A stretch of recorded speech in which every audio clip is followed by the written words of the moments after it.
Halo Cuan Troopers, balik lagi bareng saya Daniel Wiguna, Head of Online Trading dari Sukor Sekuritas. Dan seperti biasa, hari ini kita ada T-Talks atau Trader Talks ya, yang akan membahas tentang em, kondisi IHSG ini seperti apa ya ketika rupiah melemah. Moga-moga ini jadi satu topik yang reliable buat teman-teman sekalian karena tentunya ada keterkaitan dan korelasi yang sangat signifikan gitu ya. Biasanya penguatan rupiah itu diikuti dengan penguatan IHSG juga. Biasanya kayak gitu karena ini mengindikasikan adanya capital inflow. Nah, kurang lebih kayak gitu ya. Moga-moga sedikit brief dan penjelasan ini bisa jadi satu guidance untuk bertanya nanti dengan narasumber kita pada malam hari ini ya. Ada Ivi Cahyadi atau Olivia Cahyadi ya, nanti akan langsung kita invite, tapi jangan lupa teman-teman untuk uh, bergabung dan bertransaksi dengan menggunakan aplikasi spot melalui ifom.sukorsekuritas.com. Oke teman-teman, gimana portofolionya? Moga-moga aman ya portofolionya semua. Ini aku infoin ke Ivi dulu kalau sudah uh, live ya. Oke, pertanyaannya nanti jangan lupa ya di kolom question and answer akan kita tanyain langsung ke Ivi.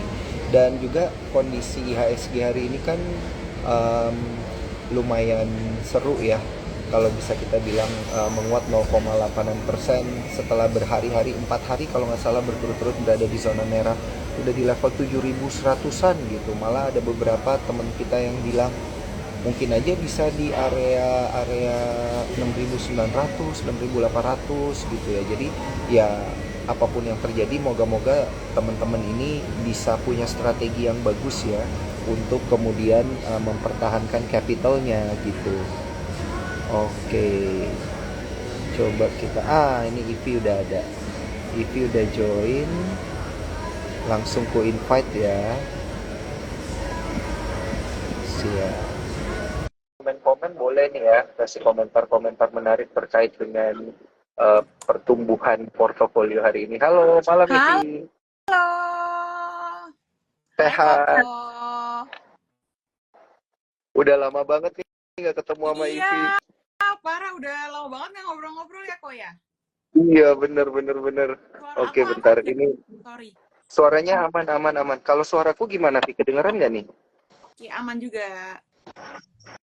Oh iya, jelas ya berarti ya. Jelas. Oke, oke. Thank you banget ya, Vi. Waktunya untuk IG Live bareng kita. Meluangkan waktu nih ya. Sama-sama. Di tengah-tengah di tengah-tengah market yang lagi kayak gini, Vi. Iya, Kayak lagi gitu down deh ya. marketnya, lagi sedih banget. Iya, iya, udah ada di 7.100-an loh. Walaupun hari ini ada penguatan, ini kayaknya banyak yang takut gitu, Vi. Kayaknya Mm-mm, banyak yang takut gitu. Kayaknya ini tuh cuman apa ya, ada teman-teman yang udah bilang ini kayaknya dead cat bounce deh. mm-mm. Gitu. Jadi dia melemah, nanti ada dikasih penguatan dikit, harapan-harapan palsu biasanya gitu ya. Ivi ngerti nih kalau ngomongnya kayak Wah, gini-gini nih. langsung nyambung, langsung nyambung. Iya, dan katanya nanti kalau udah orang kira, wah kayaknya udah rebound nih, ya, tiba-tiba dibanting lagi gitu. Biasanya kayak Mm-mm. gitu. Nah, kalau pendapat Ivi ngelihat market belakangan ini seperti apa sih? Karena kayaknya dari kemarin tuh udah ada 4 candle merah gitu. Candle hijaunya ya baru hari ini deh. Oke. Market sekarang sih memang cukup ini ya, bikin nggak enak hati lah. Kita udah terkoreksi itu dari akhir Oktober tuh kurang lebih udah turun 8% gitu. Ntar, kayak cahaya aku agak kurang deh. Tunggu ya, aku setting cahaya dulu. Iya, iya, iya. Supaya sama-sama cerah gitu Betul. ya. Portonya Iya. cerah, EV-nya juga cerah. Mantap. Nah, untuk market sekarang memang kemarin tekanan jualnya banyak ya, kok ya, dress banget gitu. Apalagi um, saham-saham perbankan gitu ya, terutama BRI kita lihat kan memang terdiskon cukup banyak gitu. BRI itu kan sempat ada di angka mana ya? September ada di 5 ribuan, sekarang di 4.360, itu kan cukup masif buangannya. Kalau aku lihat sih indeks ini cukup ini ya, apa, kalau pakai moving average dia lagi ngetes moving average 9-nya nih. Jadi aku masih ada ekspektasi dia mungkin ke 70 dulu lah. Semoga bisa abis dari situ dia bikin base lalu bisa bounce back sih. Hopefully gitu. Oke, oke, oke. Berarti memang masih ada potensi koreksi ke 70 ya, ke level-level 7.000. Kalau Nah, aku lihat tapi kalau kita, tapi kan kalau kita lihat ya, ini supaya kita bisa kasih brief dulu sedikit gitu, Vi, ke teman-teman cuan trupes. Karena nanti kita harus mengkorelasikan ini ya, kondisi market yang sekarang dengan kondisi rupiah, gitu kan. Nah, ini kalau apa namanya ngelihat kondisi market kayak gini dan kondisi teknikalnya seperti itu, wajar nggak sih kalau Ivi ngelihatnya di akhir tahun ini kayak gini? Karena kan ini November ya, ntar lagi ada Santa Claus Rally gitu di ya Desember betul. ya. Moga-moga ada ya, Ada. moga-moga ada. Gimana nih, wajar nggak sih, Vi? Oke. Sebenarnya kalau kita ngomongin probability itu kan biasanya di akhir tahun terutama di Desember itu kan memang winning rate-nya tinggi gitu ya untuk indeksnya itu hijau. Mm-mm. Cuman menurut aku ya history ini bolehlah kita jadikan acuan, tapi kita jangan terlalu berpegang teguh banget gitu. Jadi memang kita juga harus bisa menyesuaikan sih pelan-pelan gitu kok. Gitu. Tapi yang tetap kita Iya, sih iya, masih iya. ada harapan ya. Kita sih masih ada harapan bahwa closingannya bagus nih tahun ini gitu ya. Karena kan banyak banyak apa ya, mungkin ada kayak reksadana yang emang perlu nilai bagus lah, let's say kayak gitu. Jadi kita sih masih ngarep, cuman mungkin yang perlu di notes adalah kalau aku lihat itu kan persentasenya tuh macem-macem. Ada yang closingannya dalam sebulan itu 3%, 6%, 4%, bahkan ada yang 0,7% doang gitu. Jadi maksud aku untuk akhir tahun atau untuk bulan Desember hijau itu sih jangan mengkorelasikan hijau itu dengan tingkat persentase itu yang tinggi gitu. Bahkan karena cuma single digit pun masih bisa dikategorikan hijau gitu. Jadi better menurut aku daripada kita bergantung sama tren-tren, kita lihat lebih ke sahamnya sih kok gitu, dan lebih ke update kira-kira sekarang tuh global atau domestik lagi seperti apa gitu.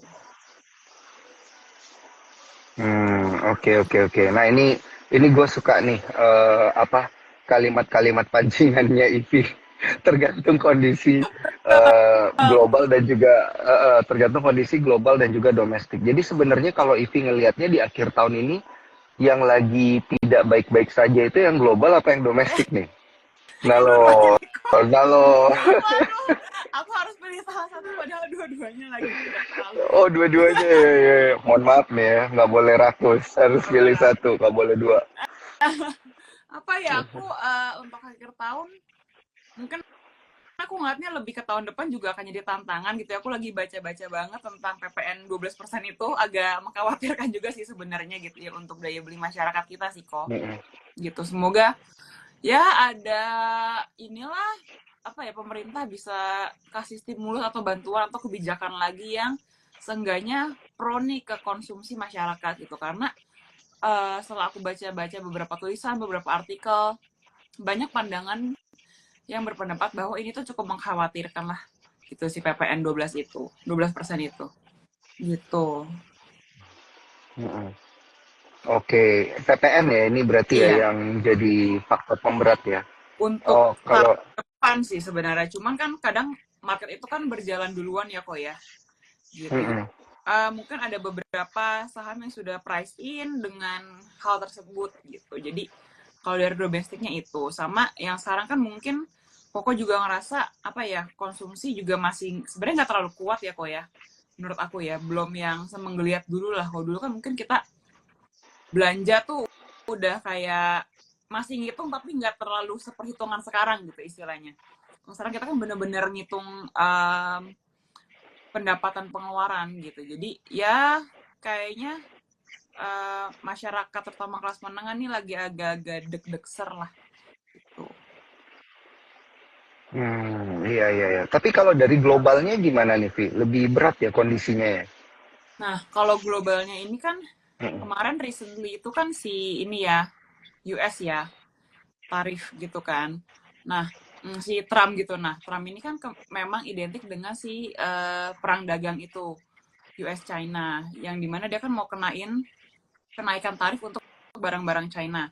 Nah, kalau menurut aku concernnya adalah em, kalau dia menggenjot ekonomi US, maka kan ya long story short, US ekonominya akan strong dan investor tentunya akan lebih tertarik untuk menaruh uangnya di sana gitu. Jadi itu salah satu alasan mungkin yang bisa kita watch out juga nih gitu, bahwa di tengah kepemimpinan Trump, dia kan seorang bisnismen juga gitu. Dia sangat memperhatikan keadaan ekonomi negaranya. Jadi kalau memang pertumbuhan ekonomi Amerika bagus, ya kita harus ada ekspektasi juga bahwa dana itu akan pindah ke US dulu gitu. Oke, oke, oke, oke. Jadi kedepannya polanya nanti akan seperti itu ya, berarti Via. Di akhir tahun ini kita itu ngelawan capital outflow Iya, ya. Kalau kalau kalau serius gue tuh ngelihat di BBRI udah 30 T tuh iya outflow. Gila gede banget. banget parah. Iya. Heeh, heeh. Oke, Ya nanti nanti itu kita bakal bener-bener bahas itu ya. ngikut. Nanti kita bakal bahas itu. Tapi sebelum sebelum itu nih kita bahas yang pola capital outflow ini, Vi, bakal kayak gitu ya.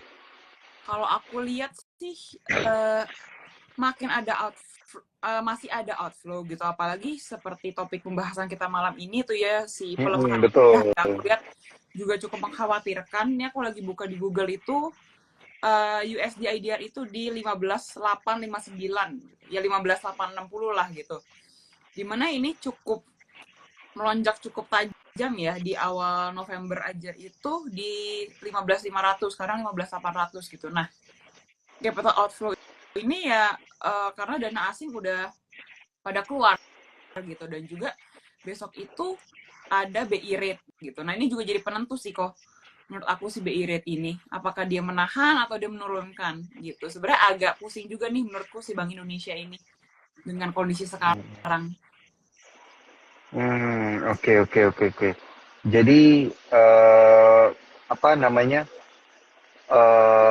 Memang ada tekanan ya dari domestik nanti tahun depan view-nya seperti apa gitu ya. Iya makanya. Terus dari Bank Indonesia juga kita masih nggak bisa ngelihat gitu ya. Ini apakah akan diturunkan karena kan terakhir Jerome Powell itu juga bilang kayaknya kita nggak perlu cepat-cepat nurunin suku Nah bunga itu gitu. dia. Nah, begitulah ya itu lagi kan itu lagi kata-katanya yang keluar kayak Iya, I know this will come. iya, aduh, Heeh.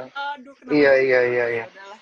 Nah, jadi kalau kalau kondisinya kayak gini, Vi, bakal ada Santarelli nggak sih nanti Gini, Desember? sebenarnya Santarelli ini kan apa ya?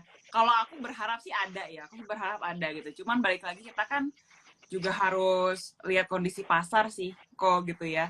Apalagi yang tadi kok Daniel bilang kan si Powell udah ngomong kayak gitu, karena data inflasi US kan cenderung stagnan, malah nggak kemana-mana gitu, dan mungkin ada kenaikan sedikit. Jadi si Powell ngerasa kayaknya belum ada urgensi lagi nih gitu untuk nurunin gitu sih. Untuk Santa Claus Rally mungkin coba kita lihat beberapa minggu ke depan lagi ya, kira-kira gimana sih inflow outflow-nya gitu. Karena kalau kita ngomongin per hari ini tuh outflow-nya cukup masif gitu, kayak yang tadi aku bilang di awal juga. Ekspektasi aku masih ada koreksi ke angka 70XX lah gitu. Hmm, Semoga dari situ hopefully bisa rebound gitu. Karena secara teknikal candlestick-nya itu masih mantul di MA9 gitu, dan ada tekanan jual juga sih gitu hari ini. iya, iya, iya, iya, iya.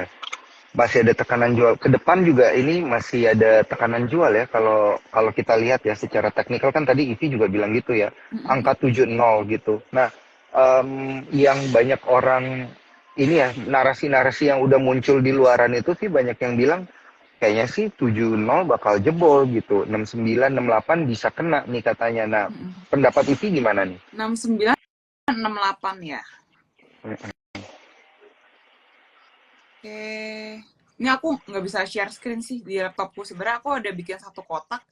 itu kalau kita lihat di tanggal 5 Agustus itu kan sempat ada candle yang besar. Nah, sebenarnya kotak yang aku bikin tuh reach-nya sampai ke ekor candle tersebut, which is di 6, di sekitaran 69 lah gitu. Jadi aku mungkin kalau aku turun dikit di 69 lah. Kalau 68, waduh, justru kalau jebol 69 ini yang agak-agak PR menurut aku ya. Gitu, hopefully. Iya. 68 kayaknya kalau udah jebol 69 itu agak mengerikan. But hopefully Jangan sampai, ya. hopefully not ya, Hopefully not ya. Iya, bener. Nah, terus di tengah kondisi yang kayak gini nih sih, apakah kita perlu panik nggak sih sekarang ini? Udah perlu panik nggak sih, Vi? Nah, Bingung, bingung. aku tuh deg-degan juga ada sih ngelihat outflow-nya Iya, iya. gila-gilaan gitu ya. Tapi balik lagi menurut aku di tengah-tengah buangan kayak gini tuh pasti masih ada kesempatan lah gitu ya, beberapa kesempatan gitu. Nggak mungkin kayak semua dibuang terus kayak ya udah at the end of the world gitu. Kayak kita ingat waktu lalu kan mungkin kalau ada buangan, teman-teman yang cuan tuh pasti teman-teman yang berani ngambil di saat-saat seperti ini gitu. Nah, kalau aku ngeliatnya apalagi saham-saham perbankan gitu ya, itu udah bisa kita lirik lagi, terutama teman-teman yang mau cari saham-saham murah nih gitu. I think ini bisa jadi kesempatan sih gitu. Tapi yang perlu diingat adalah tolong diatur money manajemennya gitu. Jangan langsung all in semua kok gitu. Ada beberapa saham juga yang menurut aku oke sih gitu. Ada beberapa incaranku juga gitu. Yang syukur-syukur dapat harga diskon. Amin. Udah berarti If ini udah men-screening ya, gitu ya. Kira-kira yang mana yang menarik, yang bagus juga di kondisi kayak gini. Karena kan kalau bisa kita simpulkan, ini adalah kondisi rupiah cenderung melemah. Itu biasanya kan emiten-emiten yang ekspor ya. Itu kalau rupiah melemah, yang impor ya. Yang akan banyak mengalami tekanan gitu ya, bener ya Via? Biasanya karena ini sih laba rugi kursnya gitu. Oh iya. Aku juga nemu ada satu saham, temanku juga nanya sih, saham inilah consumer gitu. Setelah aku cek, sebenarnya dari laporan keuangannya sih fine aja kok, cuman dia apes di laba rugi kursnya itu cukup besar karena kemarin rupiahnya sempat melemah kayak gitu. Jadi menurut aku di kesempatan seperti ini justru boleh teman-teman lebih cermat lagi gitu, dan untuk screeningnya menurut aku lebih diperketat sih gitu, apalagi situasinya kayak gini ya gitu. Iya benar. Dan karena katanya juga kan kalau tiap kali rupiah melemah, ketika dia impornya jadi lebih mahal gitu ya. Kalau misalnya dia utangnya dalam denominasi asing, bayar utangnya juga jadi lebih mahal gitu ya, karena kan rupiahnya melemah gitu ya ceritanya ya, kurang lebih. Nah, ini aku tuh tiba-tiba keinget sama ini, Vi, sama Sritex. Oh, Kondisi Sritex ya, karena kan dia juga akhirnya jadi seperti ini karena pelemahan rupiah yang tajam waktu pandemi ya, susah bayar utang karena denominasi asing. Iya. Nah, contohnya kayak gitulah ya kira-kira ya. Banget sih, tapi Sril itu menurut aku juga ada satu salah langkah lah, satu salah keputusan dari manajemennya gitu sih. Makanya ya menyebabkan jadi kayak bola salju gitu kok, baru kerasanya sekarang. Iya. Oke, ini menarik banget nih. Dan sebelum kita lanjut ngobrol lagi, teman-teman jangan lupa kalau misalnya belum pakai aplikasi Spot, download aplikasi Spot dan daftar via aplikasi bisa atau via ipop.sukorsekuritas.com, karena di bulan November ini 11 akun yang beruntung itu masing-masing bisa mendapatkan 1 juta rupiah ya untuk 11 orang. Iya, begitu. Kita lagi dan moga-moga yang daftar hari ini nih, yang daftar IPOM, yang ikut IG Live kita hari ini nih, nanti kita bakal shortlist gitu ya. Moga-moga ada yang bisa mendapatkan undian berhadiah ini. Nanti dapatnya skor anak pintar. Reksadananya. Lumayan tau, dapat 1 juta. Iya. Dapat 1 juta per orang dan kita bagi-bagi untuk 11 orang. Iya loh, 1 juta per orang. Bukan Iya. Nah, orang. iya. Jadi jadi dia itu kenapa kita skor anak pintar karena kemarin yieldnya itu 11% juga, Vi. Wah, Jadi makanya angkanya kan 11 11 11 angka 11 gitu. cantik ya. Bagus banget, angka cantik. Itu bagus. Bagus. Iya. Mm-mm. Iya, iya, moga-moga ada yang bisa dapat di sini. Jadi jangan lupa Ya. ya, join langsung gitu ya di Sukor Mm-mm. gitu. Nah, Vi, eh, belakangan perhatiin nggak gitu, selain pergerakan IHSG kan rupiah juga melemah gitu ya ke 15.800, 15.900. Nah, ini pun juga diikuti dengan capital outflow dan emiten perbankannya banyak yang koreksi juga. Tadi kita udah bahas satu kan ada BBRI gitu. Nah, ke depan Ivi ngelihatnya kayak gimana nih? Apakah cuman perbankan doang nih gitu yang bakal dimerahin terus ya? Ibarat ibarat kata nih kalau apa namanya kalau teman-teman tuh ngomongnya cuma gua doang nih katanya.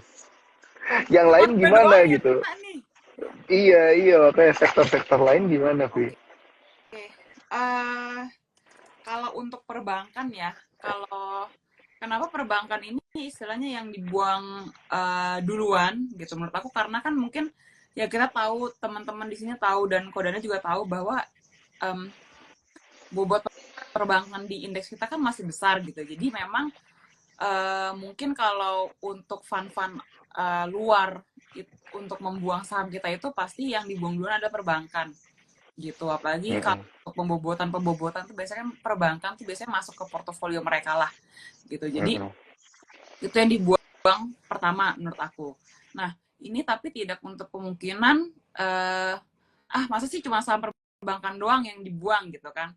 Menurut aku enggak juga sih, ada beberapa saham juga mungkin yang ada koreksinya nih, koreksi yang cukup tajam gitu sih kok. Jadi memang nggak melulu tentang perbankan sih, tapi memang ada beberapa saham mungkin yang setelah penilaiannya juga tetap prospeknya kurang gitu, atau ada kayak yang tadi kok Daniel bilang ada ada laba laba rugi kursnya gitu, makanya dibuang dulu nih sekarang. Nanti tapi kan tidak menutup kemungkinan nanti itu mereka akan masuk lagi kayak gitu. Jadi memang conditional sih gitu, kita lihat kondisinya sekarang seperti apa, dan Fan juga menilainya seperti itu. Dan juga kan ada berita bahwa MSCI itu downgrade pasar Indo ya. Nah menurut aku itu Iya. juga jadi salah satu sentimen sih gitu. Iya ya, pembobotannya katanya jadi berapa 1,5% deh kalau Yes. nggak salah ya turun. Diturunin. Kurang lebih begitu. Jadinya tentu karena pembobotannya lebih kecil, porsi asing untuk bisa masuk ke Indo jadi lebih kecil juga ya, kurang lebih kayak gitulah ya, Vi ya. Jumlah emitennya kali ya, mungkin yang juga nanti jadi tidak banyak gitu ya, kurang lebih. Mm, mm, mm, mm. Nah, Tuh. eh, itu berarti ya, berarti ke depan akan ada tren, masih ada tren pada perbankan juga di sektoral perbankan yang mengalami penurunan gitu ya, kesimpulannya kurang lebih ya. Kalau aku masih expect, tapi menurut aku mungkin tidak akan sederas kemarin-kemarin.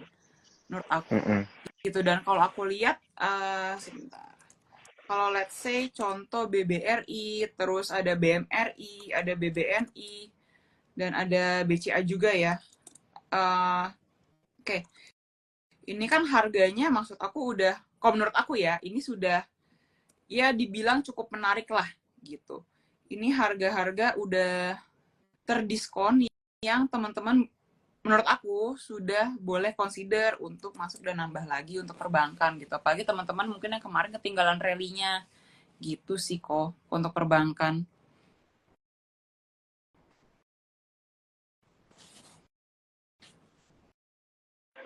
Cek Nah, cek, oke, tadi ke mute. Ya, oke oke, berarti memang ini porsi-porsi yang bagus ya buat nyicil ya, ya, karena kayaknya kemarin ada yang kecepatan nyicil gitu teman-teman cuan ya troopers.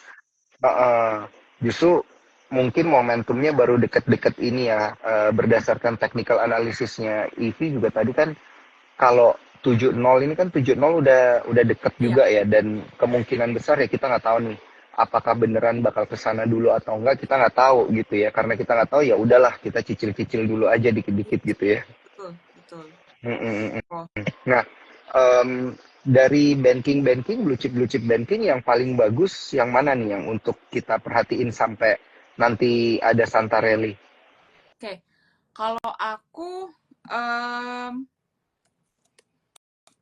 BCA itu kita emang nggak bisa kita pungkiri gitu ya, apalagi di harganya di bawah 10.000 itu udah cukup menarik buat aku untuk BCA. Lalu ada BRI juga, BRI itu cukup menarik karena harganya itu udah di 43, dan walaupun dia ada sentimen karena BRI itu kan seperti kita tahu marketnya itu kan adalah mikro ya, di mana mikro ini sebenarnya yang memang terdampak banget nih kok di situasi sekarang gitu. Jadi kemarin pas aku cek-cek laporan terakhirnya di Q3 juga, itu kita ngelihat bahwa sebenarnya apakah performanya bagus, bisa dibilang bagus, tapi mungkin tidak terlalu sesuai ekspektasi gitu. Makanya untuk pergerakannya pun tidak sebaik yang lain gitu untuk BRI. Kalau aku sih sukanya dua itu, BCA sama BRI sih kok gitu. Dan juga BRI kayaknya udah mulai masuk korporat nih untuk ngebalancein portofolio mereka gitu. Oke, oke, oke, oke. BCA, BRI ya, berarti ya ada dua ya.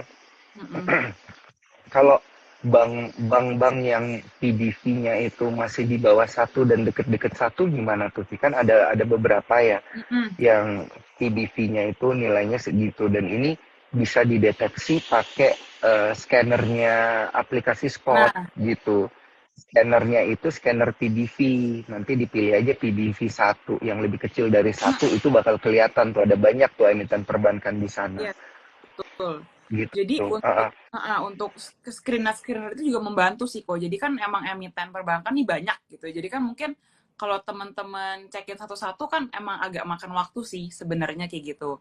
Jadi mungkin dari fitur screenernya Spot ini bisa ngebantu teman-teman. Nanti misalnya teman-teman mau pilih saham-saham apa aja nih yang kira-kira PBV di bawah satu, lalu teman-teman lihat lagi kira-kira pendapatan mereka seperti apa, bunga dari kreditnya gitu.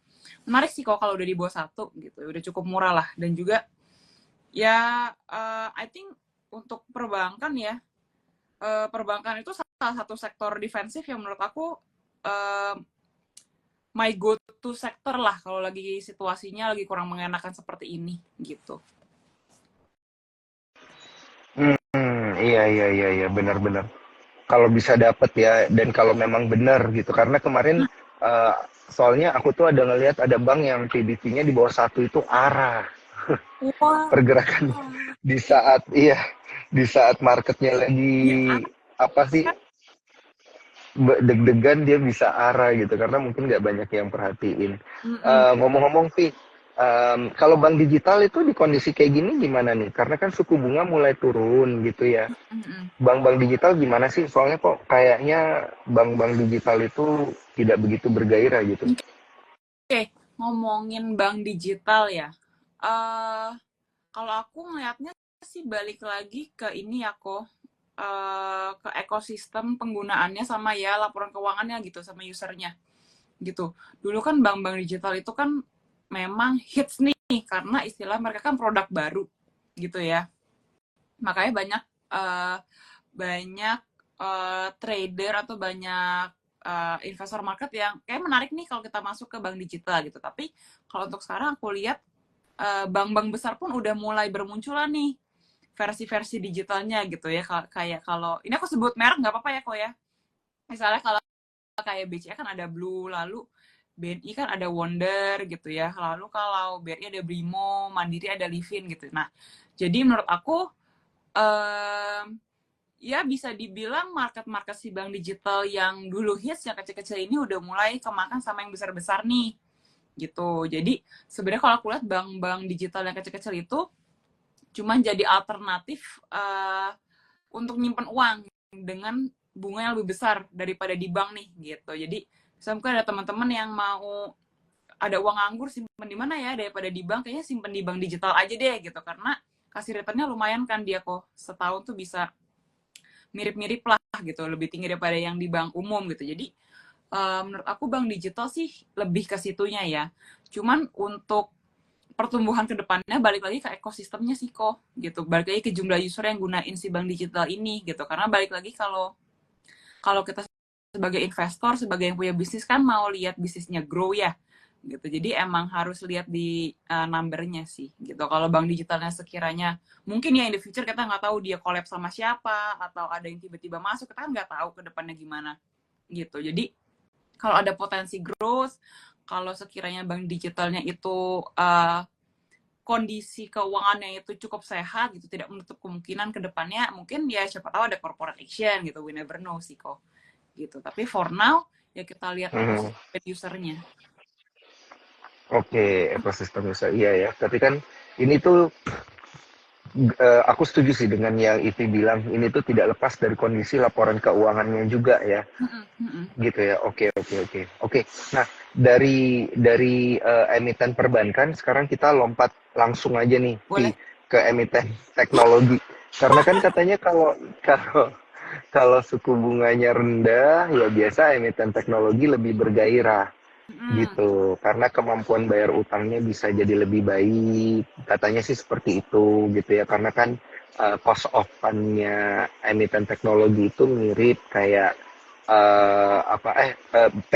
pairing dengan suku bunga gitu. Semakin tinggi suku bunganya, cost of fund-nya makin mahal gitu ya, biaya membayar bunganya. Nah, kalau peluang emiten teknologi di Indo gimana nih, Vi? Apa cuma di Goto doang gitu? Yang lain gimana? Oke. Emiten teknologi sebentar ya, berarti kan ada Goto, ada apa gitu ya, kalau ada Mtek ya?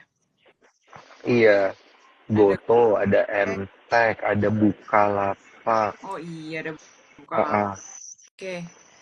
Iya, iya, iya. Oke. Untuk teknologi ya. Mm-mm. Kemarin itu sebenarnya kalau kayak Bukalapak itu kan ya seperti yang kita tahu sebenarnya isinya kan kebanyakan duit ya gitu.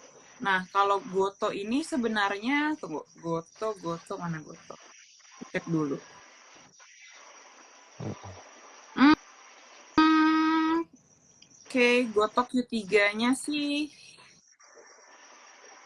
ya net Mm-mm. kerugiannya ada perbaikan lah gitu ya, ada pengurangan kerugian gitu. Nah kalau untuk kedepannya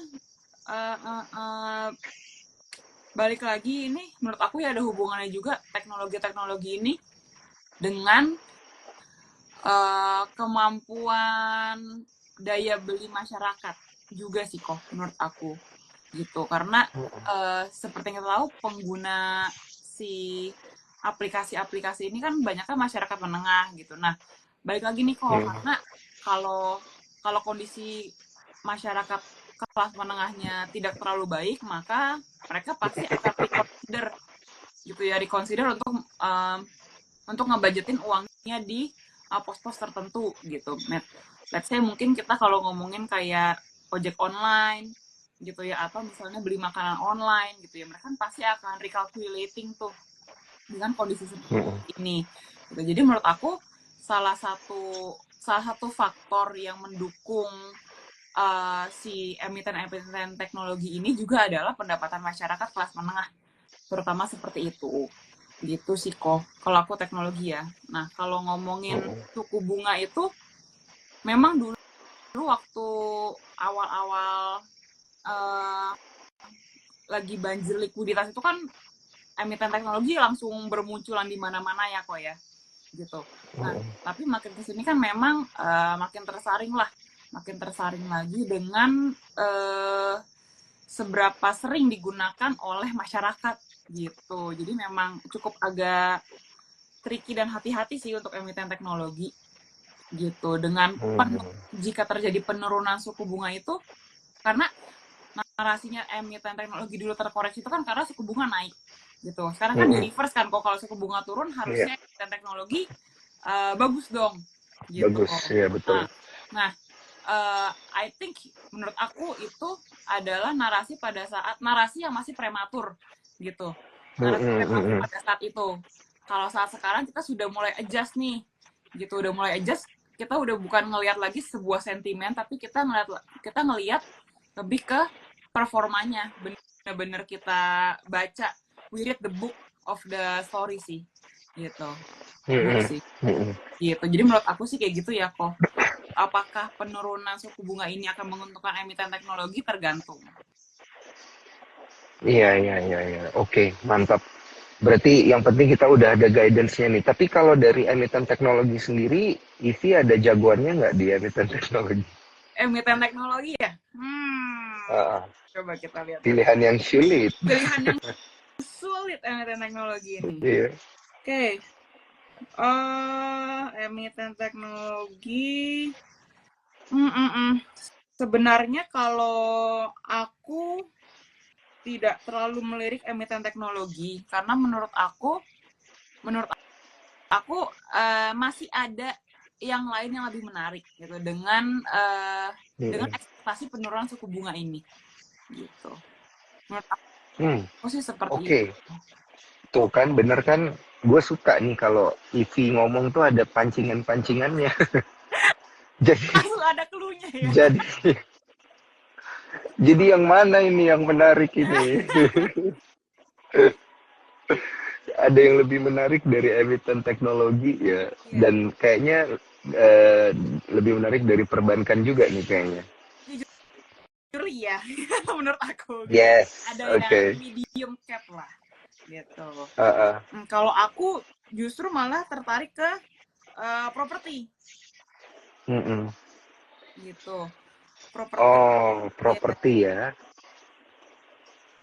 Kenapa tuh properti? Nah, tinggal properti yang seperti apa gitu. Kayaknya aku udah sempat live juga sama Sukor. Kayaknya aku sempat mention juga deh, aku demen itu sama salah satu emiten properti asal Surabaya. Karena dari portofolionya itu aku suka komposisinya, mereka ngebalancein antara yang landed sama yang high rise untuk recurring income. Gitu. Jadi itu salah satu yang menarik mata aku dan aku lihat infonya pun juga cukup baik gitu. Jadi aku ada consider untuk masukin di sini sih. Gitu. Dan udah harga yang menurut aku udah kayaknya oke nih. Udah harga-harga incaranku. Gitu. Iya, mantap. Nah, itu ada yang bilang Pakuwon. Kok Kalau bukan aku Pani personally sih? demen. Kok bukan Pani sih, kan banyak Kalau yang suka Pani juga. Yang pasti lain ada boleh suka hitungannya Ivy Pak. enggak gitu ya. Iya, Pak. Tuh, kan? Ada Pani tuh gimana? langsung tuh Pani ya. gimana? Pani juga. Gimana menurut Ivy? Oke, kalau Pani ya,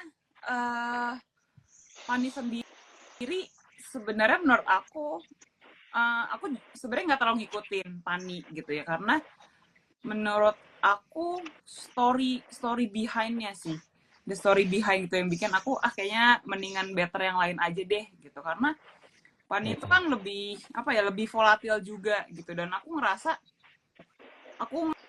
ngerasa lebih safe aja sih untuk invest uang aku di Pakuwon daripada di Pani gitu. Jadi salah satu pertimbangan aku invest itu bukan cuma profitnya, bukan cuma risikonya, tapi kamu bisa dapat rasa aman nggak kalau kamu invest di saham itu. Gitu sih salah satu pertimbangan aku. Gila, quotes banget nih sih. Kayaknya relate dengan konten-kontennya Ivy deh. Oke. Tadi gimana kata-katanya, boleh diulang nggak? Yang aman ya. Iya, jadi salah satu poin tambahan ya untuk aku Iya. selain profitnya aku lihat, lalu risikonya dan prospeknya ke depannya itu juga adalah gimana aku ada ngerasa aman nggak untuk naruh uang aku di situ. Gitu sih kok. Itu salah satu poinnya sih. Gitu. Karena aku juga ada kerjaan kantor gitu ya, dan menurut aku tidak bisa yang ngelihat market tuh 20, yang ngelihat market tuh 9 sampai 4 gitu. Jadi aku pasti akan ninggalin market. Nah, karena itu aku itu butuh rasa aman tersebut, kecuali kalau teman-teman yang mungkin kayak Daniel gitu yang memang mantengnya market 9 sampai 4 gitu. Kalau mau trading ya silahkan gitu kan. Tapi ya personally balik ke masing-masing sih kok gitu. Iya. Siap. Noted ya, karena ingatlah disclaimer on, keputusan jual beli itu selalu ada di tangan kalian masing-masing, dan untuk dan please jangan pakai duit dapur ya gitu ya. Ya, Yang namanya trading itu pakainya duit dingin. yes, betul. Iya, iya, iya. Oke, ini ada dua pertanyaan menarik. Yang pertama, tadi teman-teman Cuan Troopers banyak yang nanya tentang spin-off-nya Adaro Mm-mm. dan IPO-nya AAD gitu. Nah, ini tanggapannya seperti apa nih berkaitan dengan dua hal itu? Oke, untuk Adaro sama IPO-nya ya. Iya, IPO-nya AAD yang ya yang di spin-off. Oke, ini disclaimer on ya. Kalau kita Mm-mm, ngomongin Adaro sama AADI itu, menurut aku biasanya ujung-ujungnya adalah, jadi apakah aku harus ikut IPO AADI atau enggak? Atau mm-mm, aku harus beli saham Adaro enggak untuk bisa um, dapat saham AADI gitu.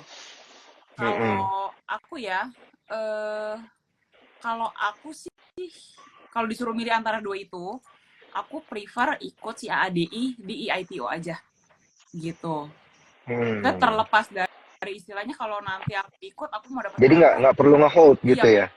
kalau aku mendingan ikut langsung ke IPO-nya aja sih. Iya Gitu. ini kan lagi pula kan book buildingnya baru kelar kemarin ya, Yes. tanggal 18, Ah, nanti sisa ditunggu aja. mm-mm. Sisa ditunggu aja pullingnya nanti tanggal berapa ya di website eipo.co.id gitu ya. Tadi aku cek Mm-mm. sih itu tanggal 29 sampai tanggal 3 Desember kalau nggak salah. Mm-mm. Pokoknya Udah ada ya, udah keluar ya. pokoknya akhir-akhir bulan deh, coba kalian pantengin gitu. Tapi Mm-mm, mm-mm. kalau aku ya menurutku aku lebih prefer untuk ikut Mm-mm. IPO-nya sih daripada aku beli Adaro terus ya nanti kan mau ada dividen juga terus mau dapat bonus Iya saham betul. gitu ya. Nah, biasanya kan ya habis dividen kita tahu lah kenapa gitu ya. Jadi aku prefer IPO aja Iya. gitu. Tapi kalau boleh menambahkan dikit ya berkaitan dengan RUPS-nya kemarin ya, Via. Itu kan katanya mereka bagi dividen lagi Rp1.359 per saham ya. Mm-mm. Jadi kan itu sebenarnya dividen per share-nya dia itu jadinya nyaris 30% tuh. Yes, cukup Agak mirip-mirip kayak tinggi banget. PTBA. Wah, Itu tinggi banget. tinggi Mirip-mirip banget. Itu sama udah kayak PTBA, kuadrat. sadis. Iya, iya, gitu. Nah, Mm-mm. kemudian kan dari hasil RUPS juga ada perubahan nama. Yes. Kemudian apa namanya perbandingannya nanti untuk holdernya Adaro itu 100/23 kalau nggak salah. Yeah. Uh-huh. Jadi sama kayak kita beli 5 lot, kita baru dapat bisa beli satu lot hak tebus lah ya. Yes. Gitu, hak tebus ya teman-teman ya. Jadi ini bukan right issue juga. Jadi cuman hak untuk menebus karena hak tebusnya ini tidak bisa diperjualbelikan. Jadi dia lebih mirip kayak waran Yeah. gitulah ya. Ada expire date-nya. Kalau dia udah expire Yeah. ya udah expire aja dan dia nggak bisa diperjualbelikan. Nah, dan nanti harga pelaksanaannya itu berapa? Itu akan bergantung ketika AADI-nya itu udah IPO. Nah, harga IPO-nya dia ini nanti jadi harga acuan katanya. Yeah. Tebusnya kapan juga itu belum ada tanggalnya. Mm. Gitu. Jadi ini untuk sekaligus menginfo aja Mm-mm. ya, Via, Iya, untuk betul. teman-teman di market Mm-mm. supaya nggak bingung lah. Betul, betul. Sisanya nanti tunggu berita yang beredar aja sama Yes. tunggu info-info update dari Sukor. Nah, itu. Yang paling penting itu. Iya, iya. Aku selalu update, Iya. ada berita terbaru dari market ya kok ya. Selalu update di story-nya. Iya, iya. Mm-mm. Benar, benar, benar. Nah, Vi, ini di 10 menit terakhir ini aku pengen tanya deh winning sektornya Ivi kan tadi ada di pengembang asal Surabaya ya, properti. Iya, itu lagi jadi favorit. Iya. Masa itu doang, Vi? Aku seperti kayak tadi udah di perbankan, lalu ada yang Heeh. di lalu apalagi ya? Sebenarnya aku masih agak mencari sih, gitu. Karena menurut aku yang Heeh. menarik selaku screening masih berputar di dua saham tersebut, gitu. Hmm. Tapi nggak menutup kemungkinan ada beberapa. Aku lagi ngeliatin beberapa. Oh, ada satu yang aku incar juga.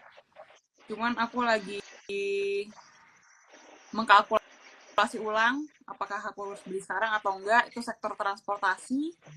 Aku juga cukup Hmm. suka dengan saham tersebut gitu. Transportasi ya? Ya, Oh, kenapa transportasi, Vi? Sebenarnya karena apa ya? Kalau ini menurut aku nggak terlalu ada hubungannya dengan nggak ada reason yang gimana banget sih kok. Karena ini aku sebut ticker aja ya, tapi disclaimer Iya, on ya, ya. nggak apa-apa. Iya, Teman-teman disclaimer on. cari tahu sendiri ya. Aku tuh lagi ngincer bird, Bluebird. bird gitu. Karena Oh, wow. uh, Jarang-jarang banget nih ada apa namanya profesional trader yang nunjuknya aku cukup suka bird gitu dari sisi karena kan aku juga bisa dibilang aku menggunakan bird sehari-hari gitu ya dalam pekerjaan. Jadi aku ada kesempatan lah gitu untuk ngobrol sama driver-drivernya gitu. Dan juga aku ngeliat dari sisi apa ya fairnya dia memang untuk argonya tuh emang udah agak naik gitu. Tapi dari sisi apa ya pelayanannya terus juga sekarang mereka udah menambah jenis-jenis mobil sih kok gitu. Hmm. Lihat dulu kan kita mungkin cuman yang apa sih mobil yang taksi standar lah yang biru gitu kan. Sekarang kan udah mulai ada kayak ada yang golden bird, silver bird, terus ada lagi nanti yang listrik lah, ada lagi yang sekarang ada yang untuk apa sih tuh kok yang untuk kursi orang disabilitas itu juga ada gitu. Aku sempat lihat. Jadi untuk membantu penumpang-penumpang yang memang butuh penanganan lebih nih gitu. Mereka juga ada armada tersebut gitu. Dan aku sempat ngobrol untuk yang listrik itu dia beda argo dan beda tarif juga gitu. Jadi menurutku ke depannya apalagi di tengah kemacetan Jakarta seperti ini kan orang kadang lebih lebih lebih prefer untuk naik taksi daripada nyetir gitu. Buang waktu, capek Iya, tenaga iya. kan dengan si Bluebird ini kan ya mereka bisa sampai tujuan dengan selamat lah gitu. Itu sih kok. Jadi Oke, juga oke, oke. waktu Tuh, masa-masa susahnya dia bisa lewatin dengan baik itu yang waktu zaman-zaman COVID ya itu ya. transportasi Iya, online COVID dong. ya Ah, COVID ah, ah, ah. dan juga COVID dan transportasi waktu online, lagi iya heboh benar. Bluebird bisa ngelewatin dengan baik gitu. Jadi eh, aku jadikan konsiderasi si Bluebird ini karena aku lihat manajemennya kalau begitu dia memiliki manajemen yang baik lah. Mm, mm, mm. Kalau kalau Asa gimana? Tadi ada yang nanya, Adi Sarana Armada Asa ya. Oke. Bird tuh jarang disebut ya kok ya Bird. Iya, jarang banget, Jarang jarang ya. banget. Mungkin karena gerakannya juga agak slow ya. Karena Iya kan sih. jadi tidak begitu favorit dengan teman-teman scalper dan juga trader. Betul. Betul betul. Birds emang yang nggak yang volatil banget sih. Gitu. Bentar ya Asa aku jarang mantau Asa sih. Dia lebih ke rental mobil ya Asa itu. Asa. Ya. Hmm, hmm, hmm, hmm. Oke. Asa aku lihat oh dia pendapatannya sih cukup baik di Mm-mm. Q3. Mungkin aku berkomentar dari sisi teknikal aja kali ya kok, since aku belum Iya. terlalu deep dive ke ASA gitu. Kalau untuk teknikalnya ini dia lagi sideways sih, cenderung sideways untuk teknikalnya si ASA ini. Hmm. Kalau kita buka itu kan dia mungkin range rentangnya itu bolak-balik di 700 ke 800. Bolak-balik Mm-mm. Iya, ini bolak-balik. ada yang bilang lotnya tipis katanya. Yang bilang lotnya tipis nih pemain gede nih biasanya nih. Iya, biasanya duitnya nggak masuk kan. Iya, iya. Duit gua kegedean nih katanya kalau lotnya tipis. Iya, iya, Untuk iya, iya. ASA sih masih sideways ya, range-nya itu di itu 700 800 lah bolak-balik situ. Gitu. Masih Hmm, kalau masih mm-mm. sekitaran situ untuk di trading kan oke juga kan lumayan lah 10% bolak-balik gitu ya kok. Iya, iya, iya, betul, betul, betul. Nah, Vih, kalau misalnya transportasi kan tadi Ivi lihat ini dia sustain ya, kedepannya dia bagus dan Mm-mm. lain sebagainya. Nah, yang lagi rame belakangan ini juga ada emiten komoditi gitu, komoditi emas, Ya, ya MDKA, BRMS gitu, yang memang core bisnisnya dia itu adalah jualan nambang emas dan menjual emas hasil tambangnya dia gitu. Ada PSAB juga gitu. Nah, gimana nih kalau Iping ngeliat emiten-emiten ini? Emiten-emiten emas ya. Mm-mm. Oke. Emiten emas. Mas kayak uh-uh. Emiten emas, MDKA, BRMS. MDKA ini malah ini ya, malah turun dia ya. Iya, padahal harga emasnya udah mulai rebound lagi. Oke. Biasanya kok kayak gini mungkin ada something sama LK-nya sih kok. Biasanya kok kayak gini ada Oke. sama LK-nya. Karena BRMS aku lihat dia kan oke tuh ke atas ke PSAB mungkin MDKA dia keluar ya Q3-nya ya. Kayaknya something sama ininya sih kok. Apa? Makanya, tapi untuk kedepannya ya harga acuan, karena harga acuannya makin naik ya, gitu untuk saham ini. Nah, balik lagi untuk saham-saham emas-emas ini bisa di-consider juga sih, gitu. Bisa di-consider, tapi mungkin menurut aku untuk trading aja. Gitu. Trading aja gitu. Tapi terutama kalau kayak BRMS, PSAB itu kan lagi di atas. Jadi teman-teman jangan langsung HK gitu ya. Kalau mau masuk untuk trading bisa dilihat-lihat dulu juga nih level-levelnya di angka berapa aja gitu. Oke. Gitu sih kalau Oke. Kalau misalnya juga bisa consider kalau beli emas batangan gitu, kalau sekiranya teman-teman melihat masih ada potensi ketidakstabilan ekonomi untuk ngambil emas batangan tuh juga bisa. Cuman perlu diingat jangan berharap setelah beli emas itu langsung naik tinggi kayak yang kemarin-kemarin gitu, karena kan ya balik lagi emas itu kan hedging ya gitu. Jadi dia kan menjaga aset sebenarnya gitu. Iya. Nah, Vi, satu pertanyaan terakhir nih untuk sekaligus menutup IG live kita hari ini. Ada nggak satu tips yang menarik gitu ya buat Ivi kasih ke teman-teman cuan troopers gitu di kala kondisi pelemahan rupiah gini gitu ya, kita tuh sebaiknya ngapain gitu? Apakah kalau kita udah punya barang, kita lebih baik average down gitu ya, atau seperti apa gitu? Oke, kalau untuk kondisi seperti ini average down menurut aku salah satu opsi yang bisa dipertimbangkan gitu, tapi jangan tiap turun kalian beli gitu. Jadi kalian kayak set levelnya, misalnya setelah turun, misalnya harga average-nya 1.000, nanti kalau udah turun 10%, nah itu baru beli lagi. Jadi jangan tiap kali turun dibeli, nanti kan habis gitu. Jadi opsi average down ini bisa dipertimbangkan, tapi balik lagi kalian lihat saham-sahamnya nih, saham apa aja sih yang sekiranya layak di average down di saat-saat sekarang gitu. Jadi opsi juga sih untuk average down ini. Oke. Menarik nih. Thank you banget ya Ivi buat waktunya, nggak berasa udah ngobrol-ngobrol sejam bareng Ivi. Thank you banget. Iya cepet, nggak berasa kayak ngegosip Vi. Nggak berasa. Tapi nanti kita lanjut lagi ya Vi ya, kita bahas topik-topik lainnya. Mungkin khusus ke sektoral gitu ya. Kalau udah mulai rebound dan lain sebagainya kita bahas-bahas lagi ya. Boleh. Nanti udah ada perbaikan lebih kita ini nih apa tuh? Iya. Nah ini nih ada yang ngomong window dressing kira-kira ada apa enggak Desember ini. Ini tadi sebenarnya udah dibahas sama Ivi di awal ya. Jadi kalau pengen nonton ininya videonya, nanti cari di Instagramnya Sukor aja, di YouTube dan juga di Spotify. Kita udah ada di semuanya gitu ya. Jadi kalau di Spotify kita bisa sambil nyetir dengerin suaranya Ivi gitu. Bener. Wah, asik Spotify dong. Iya, oke. Anyway, sekali lagi thank you ya Vi buat waktunya. Terima kasih. Thank you juga buat Cuan Troopers. Bye-bye. Bye-bye.